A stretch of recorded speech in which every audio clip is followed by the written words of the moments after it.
Hey Starlights, what's up?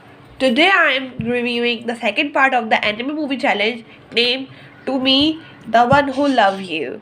Both movies were slightly traumatized, but you must focus to eliminate it. The story of this movie is about Kiyomi Hidaka, an elementary school student who lives with his father after his parents' divorce, stumbles upon Shiori Sato, a girl his age whose single mother also works with his father.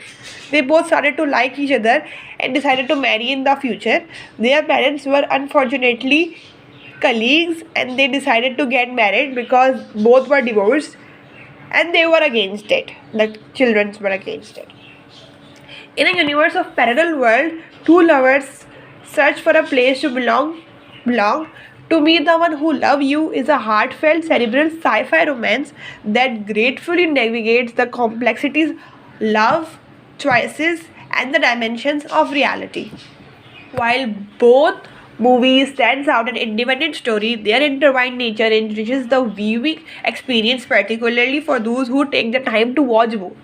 The story centers on Kiyomi Takasaki, a reserved man living on a world where parallel universes are a scientific reality when he meets Kazune Takigawa at the research institute where his father works.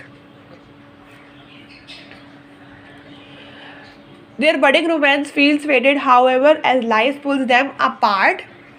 Kiyomi must confront the profound and over heartbreaking implications of their separation. The film masterfully between two parallel worlds. To Me, The One Who Love You invites patient viewer into a tender and thought-provoking journey.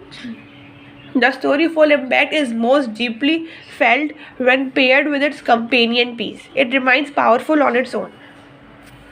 While the sci-fi elements provide a compelling framework, the emotional core resides in its love story rather than relying on flashy visuals or action sequence. It captivates with poignant characters, development, and the weight of human decisions.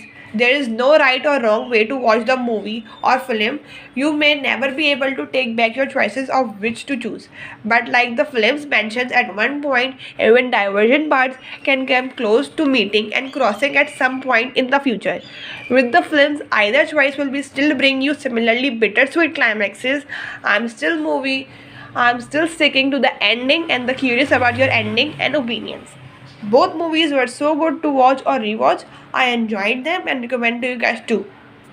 Share your thoughts in the comment section below. Thank you. Have a nice day. Bye.